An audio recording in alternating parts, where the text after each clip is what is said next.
Hello students, today in this lecture we are going to continue thermodynamics. After studying the different type of enthalpies, today we are going to discuss Hess law. This law is based on the different types of enthalpies that we discussed in the previous lecture. So first of all, let us define what is Hess law. Hess law states that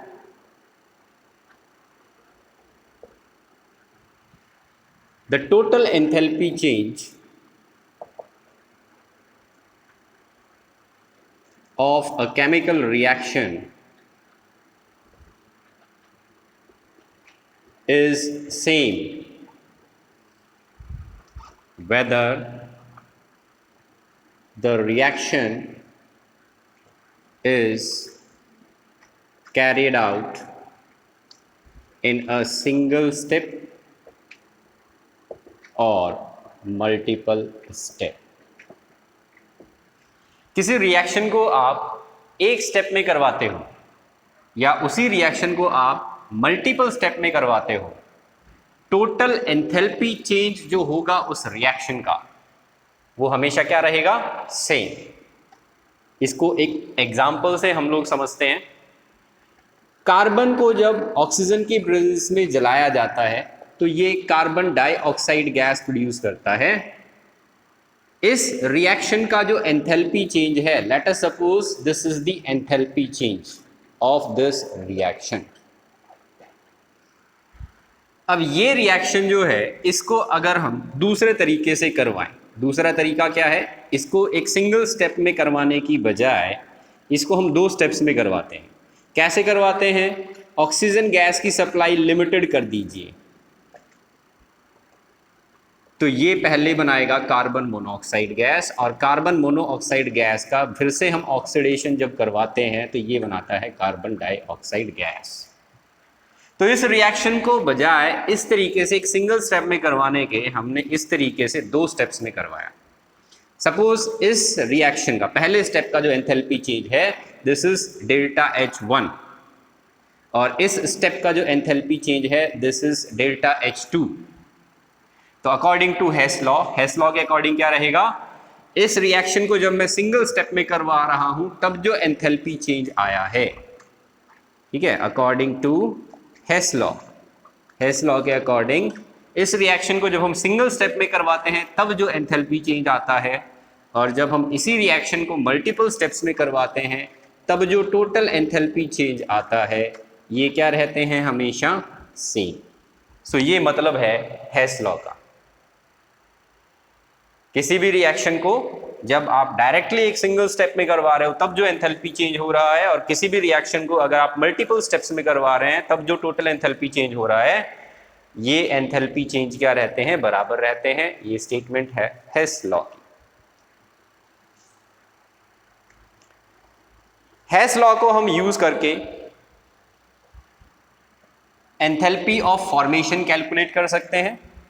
तो इस law को हम कई जगह पर use कर सकते हैं भाई, ठीक है. क्या क्या एप्लीकेशन है? तो यहां पर मैं दो मेजर एप्लीकेशंस जो है वो लिख रहा हूं. Applications of Hess law.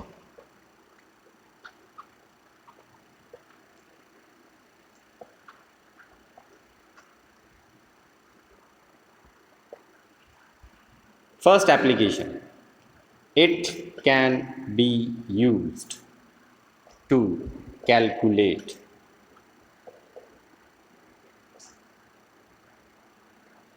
enthalpy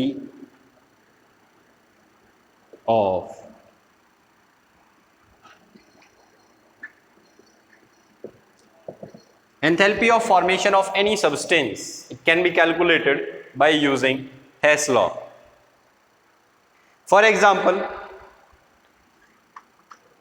benzene की फॉर्मेशन की बात करते हैं तो बेंजीन को अगर हम बनाते हैं कार्बन और हाइड्रोजन एलिमेंट से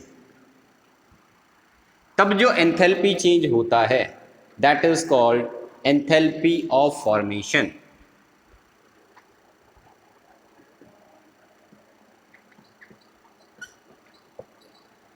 तो इस रिएक्शन का जो एंथैल्पी चेंज होगा उसको एंथैल्पी ऑफ फॉर्मेशन बोलेंगे. लेकिन प्रैक्टिकली ये रिएक्शन करवाना जो है वो पॉसिबल नहीं है, क्योंकि ये दोनों डायरेक्टली रिएक्ट करके बेंजीन नहीं बनाते। बेंजीन को बनाने के तरीके हमारे पास इनडायरेक्ट होते हैं। तो अगर कोई मुझसे इस रिएक्शन का एंथैल्पी चेंज पूछता है जो प्रैक्टिकली पॉसिबल नहीं है, जिसका डाटा मेरे पास अवेलेबल नहीं है, फिर भी मैं इस हेस लॉ का यूज करके इस रिएक्शन का एंथैल्पी चेंज जो है वो बता सकता हूं। We can predict the enthalpy change of reactions which are otherwise not possible practically। ये एप्लीकेशन है हेस लॉ का, ठीक है। तो practically it is not possible to prepare benzene by this method, however still we can calculate its enthalpy change। तो क्या application हो गया, कोई रिएक्शन पॉसिबल है या नहीं है, इस बात से कोई फर्क नहीं पड़ता। हम उस रिएक्शन का एंथैल्पी चेंज निकाल सकते हैं इनडायरेक्टली दूसरे स्टेप्स का यूज करके, और ये स्टेप्स यूज किए जाते हैं, वो लॉ क्या कहलाता है, हेस लॉ। तो ऐसी रिएक्शंस, ऐसे प्रोडक्ट्स जो हैं उनका एंथैल्पी चेंज हम प्रिडिक्ट कर सकते हैं।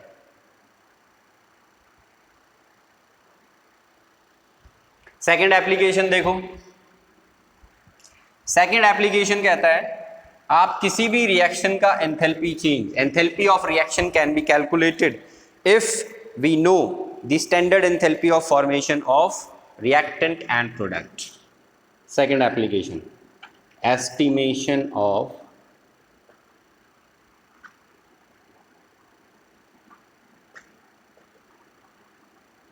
Standard enthalpy of reaction. क्या लिखेंगे इसके अंदर, we can easily calculate enthalpy of a reaction if we know the standard enthalpy of formation of reactant और प्रोडक्ट। तो किसी भी रिएक्शन की एंथैल्पी जो होती है उसको रिप्रेजेंट किया जाता है इससे।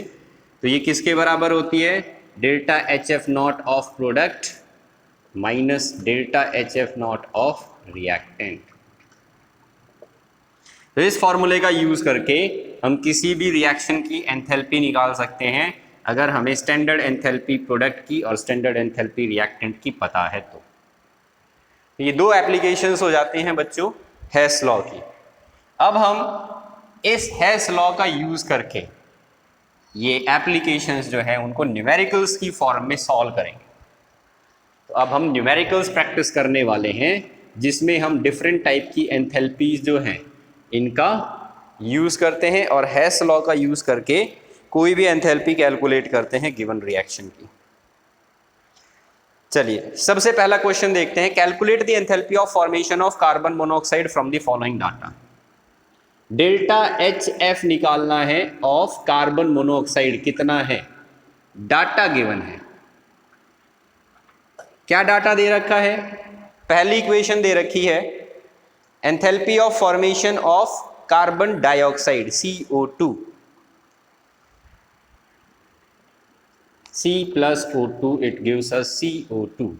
इस रिएक्शन का एंथैल्पी चेंज गिवन है -393.5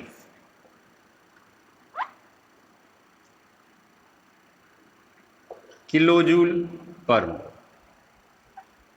और एक और रिएक्शन गिवन है हमें CO plus half O2 gives us CO2।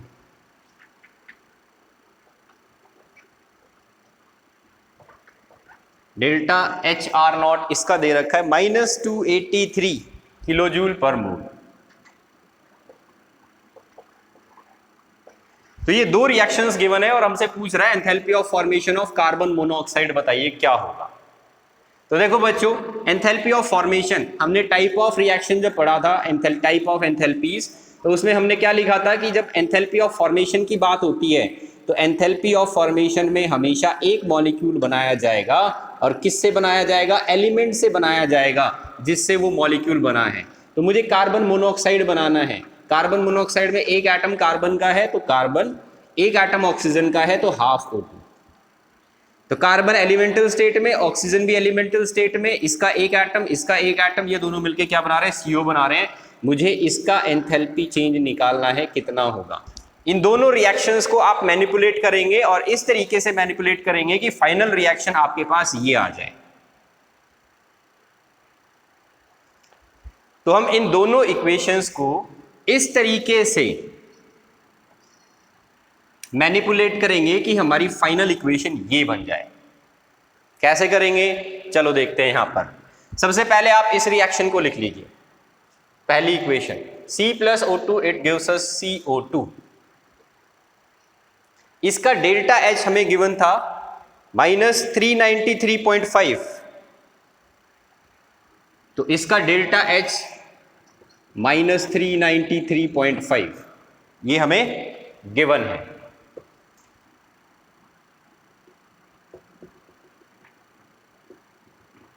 और दूसरी रिएक्शन जो है, अगर मैं इसको फ्लिप कर देता हूं, अगर मैं इस रिएक्शन को उल्टा कर देता हूं, तो इसका एंथैल्पी चेंज जो है वो क्या हो जाएगा? साइन चेंज हो जाएगा।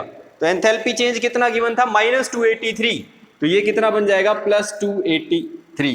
क्योंकि मैंने रिएक्शन को इन्वर्स कर दिया, तो जितनी हीट यहां पर रिलीज हो रही थी उतनी ही हीट अब एब्जॉर्ब करेगा CO2 इन दोनों में टूटने के लिए।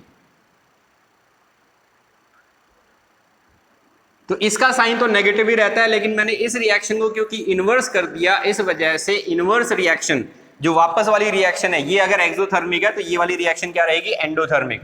इस वजह से साइन क्या हो जाता है? पॉजिटिव। अब देखो बच्चों, इन दोनों रिएक्शंस को अगर ऐड किया जाए तो CO2 से CO2 कैंसिल हो जाएगा, ठीक है। यहां O2 लिखा हुआ है और इधर क्या लिखा हुआ है? Half O2। ये हाफ O2 जब इधर जाएगा तो क्या हो जाएगा? माइनस का हो जाएगा। क्या बनेगा? CO।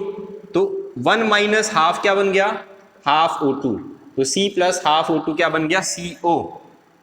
तो हमारे पास वही रिएक्शन आ गई जो हमें चाहिए थी।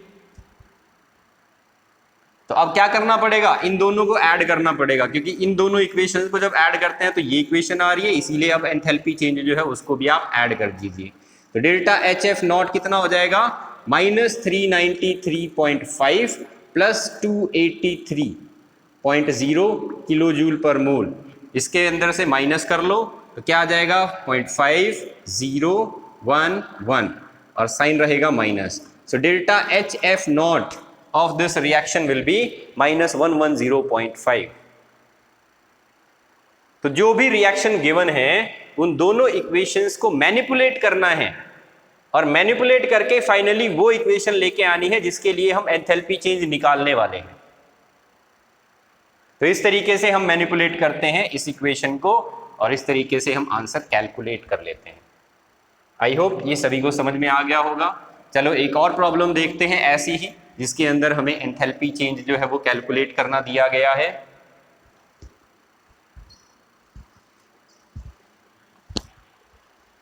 नेक्स्ट क्वेश्चन देखिए, calculate the enthalpy change for the transformation of graphite into diamond given that the enthalpy of combustion of graphite and diamond are. Next question दे रहा है, ये कह रहा है कि एंथैल्पी चेंज ऑफ ट्रांसफॉर्मेशन, ये बताओ कितना होगा। किसका? ग्रेफाइट का ट्रांसफॉर्मेशन करना है डायमंड में, ग्रेफाइट को डायमंड में कन्वर्ट करना है, तो एंथैल्पी चेंज कितना होगा।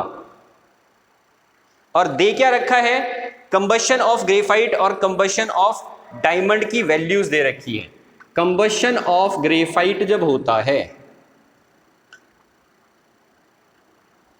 तो कार्बन ग्रेफाइट की फॉर्म में जब लिया जाता है और इसको जब हम जलाते हैं तो ये CO2 गैस बनाएगा, और यहां पर एंथैल्पी चेंज हमें दे रखा है कितना? 393.5। तो देखो बच्चों, जब भी कार्बन को जलाओगे एनर्जी रिलीज होगी, इसलिए नेगेटिव साइन। ऐसे ही डायमंड का एंथैल्पी चेंज जो है वो भी गिवन है। डायमंड के एंथैल्पी चेंज में क्या दे रखा है कि डायमंड को अगर जलाया जाए तो इसका जो कंबशन होता है और उस टाइम पर जो एनर्जी रिलीज होती है दैट इज 395.5 किलोजूल पर मोल। 395.4 दे रखा है। अब हमसे ये पूछ रहा है, ये बताओ जब ये इसमें कन्वर्ट होगा तो एंथैल्पी ऑफ ट्रांसफॉर्मेशन कितना होगा। तो गिवन इक्वेशन हो गई दो, हमें इन दोनों इक्वेशन को यूज करके ये इक्वेशन लेके आनी है फाइनल। ठीक है, तो अगर ग्रेफाइट से डायमंड में कन्वर्जन होगा तो कितना एंथैल्पी चेंज होगा ये कैलकुलेट करना है। देखो इस रिएक्शन में ग्रेफाइट मुझे लेफ्ट साइड में चाहिए तो इसको मैं यहीं पर रखूंगा, लेकिन डायमंड मुझे किस तरफ चाहिए, राइट साइड में, तो मुझे इस इक्वेशन को क्या करना पड़ेगा, फ्लिप करना पड़ेगा। तो मैं ऊपर वाली इक्वेशन को तो एज इट इज रखता हूं, लेकिन नीचे वाली इक्वेशन को मैं क्या कर देता हूं, इन्वर्स कर देता हूं, क्योंकि डायमंड जो है वो मुझे प्रोडक्ट की साइड में चाहिए। तो इस वाली रिएक्शन का जो एंथैल्पी चेंज है ये तो क्या रहेगा, ये तो रहेगा -393.5, क्योंकि रिएक्शन सीधी है अभी। लेकिन नीचे वाली रिएक्शन को मैंने क्या कर दिया, उल्टा कर दिया। तो ये रिएक्शन जो है जब CO2 बना रही थी तो हीट रिलीज कर रही थी, लेकिन अगर मैं उल्टी रिएक्शन करवाता हूं तो हीट एब्जॉर्ब होगी, क्योंकि वापस उल्टी डायरेक्शन में जो है वो यही रिएक्शन एंडोथर्मिक बन जाती है। तो यहां पर डेल्टा H जो आएगा वो कितना आ जाएगा, माइनस का साइन चेंज हो जाएगा प्लस में 395.4। इन दोनों रिएक्शंस को ऐड करेंगे तो CO2 से CO2 कट जाएगा, ये O2 से O2 कट जाएगा, क्या आ जाएगा हमारे पास, C graphite is getting converted into C diamond। इन दोनों को ऐड कर लो, ऐड करोगे तो डेल्टा H नॉट ट्रांसफॉर्मेशन आ गया, कितना आएगा ये, तो 5.4 है, 3.9 है, तो 1.9 किलोजूल पर मोल। तो ये enthalpy of transformation of graphite into diamond आ गया। तो इस तरीके से आप एंथैल्पी चेंज निकाल सकते हैं किसी भी रिएक्शन का गिवन इक्वेशंस का यूज करके। चलिए अब चलते हैं नेक्स्ट क्वेश्चन पे, एक और क्वेश्चन देखते हैं ऐसे ही।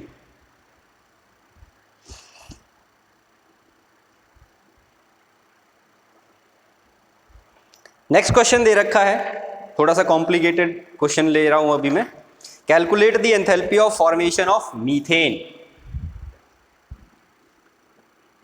Calculate delta HF not of methane. और गिवन क्या क्या है,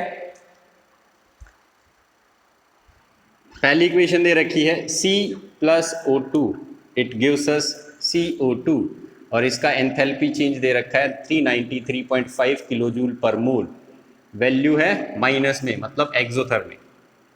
सेकंड देखिए, सेकंड क्या दे रखा है, H2 plus half O2 gives us H2O।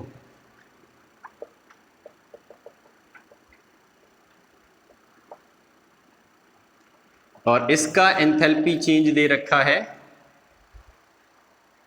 -285.8 kilojoule per मोल। तीसरी रिएक्शन दे रखी है यहां पर, CH4 plus 2O2 gives us CO2 plus 2H2।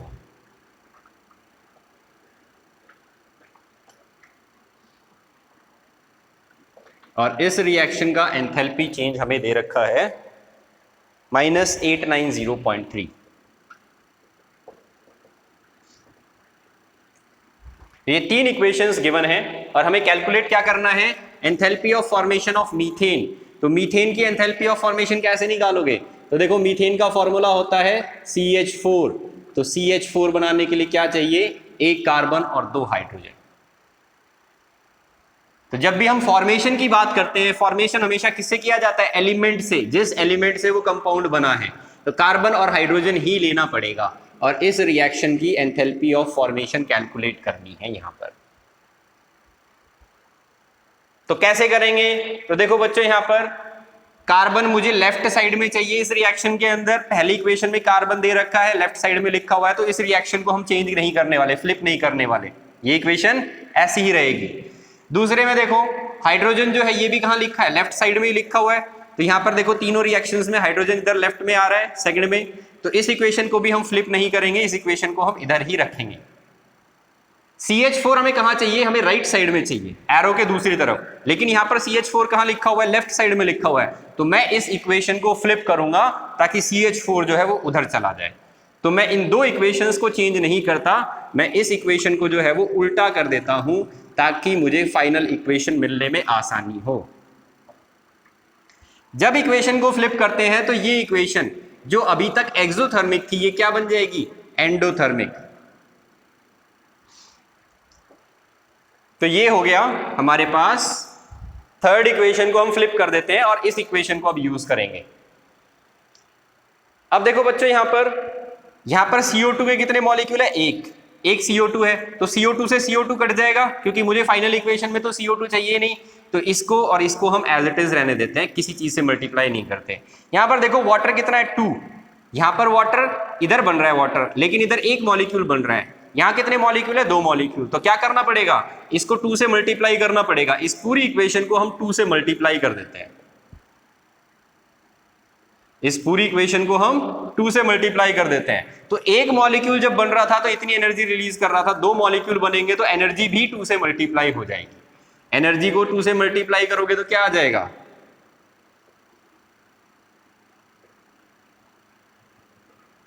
-571.6, तो ये वैल्यू आ जाएगी जब इस इक्वेशन को पूरी को 2 से मल्टीप्लाई किया जाएगा तब।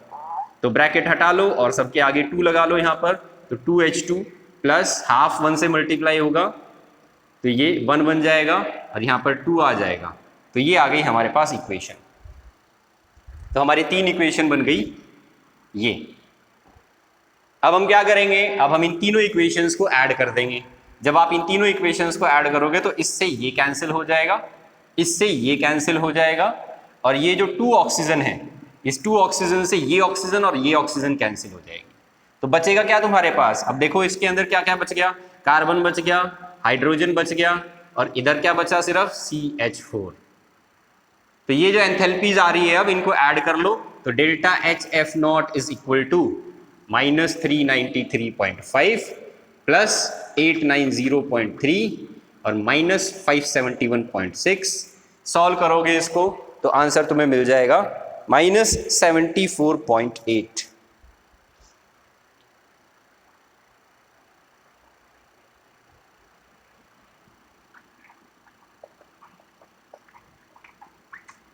So this is the enthalpy of formation of methane.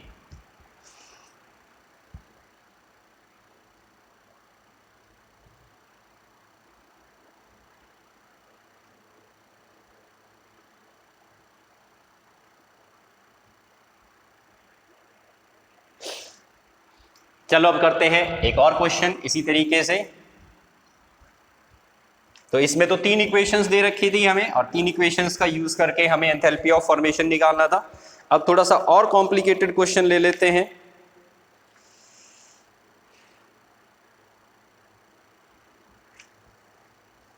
Calculate the heat of formation of KCl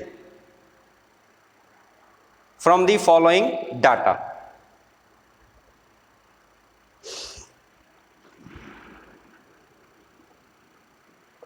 heat of formation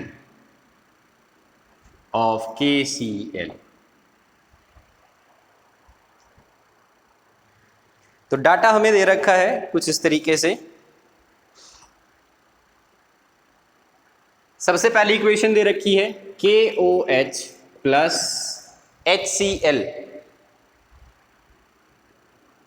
it gives us KCl plus H2O। यहां पर इन सब की स्टेट जरूरी है, इसलिए मैं सभी के साथ स्टेट मेंशन कर रहा हूं। ये एक्वस मीडियम में, ये भी एक्वस मीडियम में, ये भी एक्वस मीडियम में, और ये बन रहा है यहां पर लिक्विड स्टेट में। इस रिएक्शन की एंथैल्पी दे रखी है delta H is equal to -57.3 kilojoule per mole. This is the value of enthalpy in the first reaction. Second में देखते हैं H2 plus half O2 gives us H2O। Water की फॉर्मेशन हो रही है, H2 प्लस हाफ O2, ये भी gas, इससे बना H2O, ये बन रहा है लिक्विड, और यहाँ पर डेल्टा H नॉट की वैल्यू गिवन है -286.2 किलोजूल पर मोल। थर्ड दे रखा है half H2 gas plus half Cl2 gas plus aqueous, इससे बन रहा है HCl एक्वस, और इसकी एंथैल्पी चेंज दे रखी है -164.4 किलोजूल पर मोल। एक और इक्वेशन गिवन है, इस इक्वेशन में KOH बन रहा है, K solid half O2 gas half H2 gas plus aqueous, इससे बन रहा है KOH एक्वस, और यहाँ पर डेल्टा H नॉट गिवन है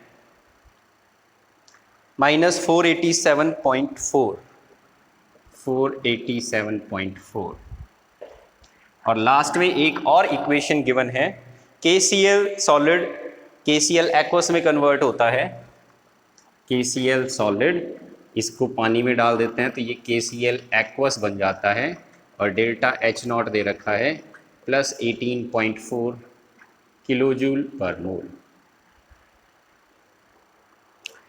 तो ये 5 रिएक्शंस जो हैं वो गिवन है, और हमसे पूछा क्या गया है इस क्वेश्चन में, हमसे ये पूछा गया है heat of formation of KCl, मतलब K सॉलिड होगा और Cl2 गैसियस स्टेट में, तो KCl सॉलिड जब बनेगा तो एंथैल्पी चेंज कितना आएगा, ये पूछा गया है। तो इसका मतलब मुझे इन इक्वेशंस में से K सॉलिड जो है वो लेफ्ट साइड में चाहिए, और हाफ Cl2 जो गिवन है ये लेफ्ट साइड में चाहिए, और KCl सॉलिड जो है, KCl सॉलिड कहाँ है, ये दे रखा, और तो कहीं KCl सॉलिड बन नहीं रहा, ये दे रखा है, ये मुझे चाहिए राइट साइड में। तो मैं क्या करूंगा, मैं सबसे पहले ये दोनों चीजें तो ऑलरेडी लेफ्ट साइड में लिखी हुई है, तो इन इक्वेशंस को कुछ नहीं करना है, इस इक्वेशन को फ्लिप कर दो। तो इस इक्वेशन को जब मैं फ्लिप कर देता हूं तो ये इक्वेशन जो है इसका साइन चेंज हो जाएगा, नेगेटिव हो जाएगा, और यहां पर क्या आ जाएगा, KCl एक्वस, इधर तो आ जाएगा KCl एक्वस, इधर आ जाएगा KCl सॉलिड प्लस एक्वस, और ये साइन हो जाएगा नेगेटिव। चलो अब इनको देखते हैं क्या क्या चीजें कैंसिल हो जाएंगी और क्या क्या चीजें जो है वो कैंसिल नहीं हो पाएंगी, तो उनको कैंसिल करने के लिए हमें मैनिपुलेट करना होगा। तो सबसे पहले देखते हैं KCl एक्वस इधर लिखा हुआ है और KCl एक्वस इधर लिखा हुआ है, तो ये कैंसिल हो जाएंगे, ठीक है। इसके बाद में देखो हाफ H2 हाफ ऑक्सीजन, यहां पर H2O लिखा हुआ है राइट साइड में, तो अगर इस H2O को हम लेफ्ट साइड में ले आते हैं तो ये H2O जो है वो इस H2O को कैंसिल करने के लिए यूज किया जा सकता है। तो क्योंकि ये इक्वेशन अगर मैं फ्लिप कर दूं तो ऑक्सीजन से ऑक्सीजन कट जाएगी, हाइड्रोजन और हाइड्रोजन कट जाएगी, और वाटर वाटर कट जाएगा, और KCl एक्वस जो है वो तुम्हारा KCl एक्वस कैंसिल हो जाएगा। तो अगर इस इक्वेशन को फ्लिप कर लिया जाए तो देखते हैं क्या फर्क पड़ेगा। तो मैं इस इक्वेशन को फ्लिप कर रहा हूं, H2O एक्वस किससे बनाया था हमने, H2 gas plus half O2 gas plus aqueous, इससे बनाया था ये, सॉरी इधर एक्वस नहीं दे रखा था, खाली ये था, और क्योंकि मैंने इक्वेशन को इन्वर्स कर दिया इसलिए ये रिएक्शन क्या बन जाएगी, एंडोथर्मिक। अब देखो KCl एक्वस से KCl एक्वस कट जाएगा, H2O लिक्विड है यहाँ पे, H2O लिक्विड से H2O लिक्विड कट जाएगा, H2 गैस इससे हाफ H2 और हाफ H2 कट गया, तो हाफ और हाफ कितना हो जाएगा 1, 1 से 1 काट दिया, ऑक्सीजन से ऑक्सीजन कट गया।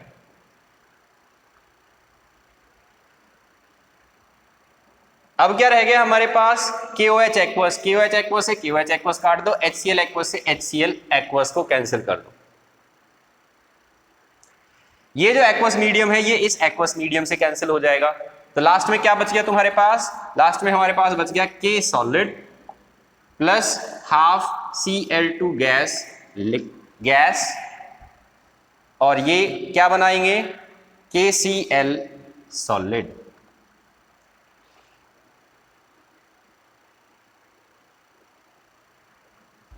और टोटल एंथैल्पी चेंज कितना आ जाएगा, टोटल एंथैल्पी चेंज कितना आएगा हमारे पास, इन सारी इक्वेशंस के एंथैल्पी चेंज को ऐड कर दो आप, -57.3 प्लस 286.2 -164.4 -487.4 और ये कितना हो गया, -18.4। तो इसको जब सॉल्व करोगे तो तुम्हारे पास एंथैल्पी चेंज आ जाएगा finally -441.3 kilojoule per mole. So this is the enthalpy of formation of KCl from the given data. ये एक्वस भी कैंसिल हो जाएगा क्योंकि ये एक्वस और ये एक्वस और ये एक्वस सारे के सारे सेम सॉल्वेंट बनाते हैं।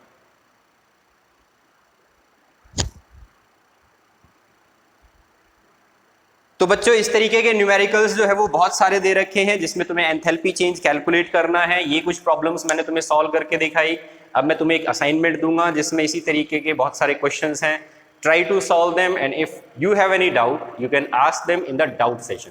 That's all for today. Thank you.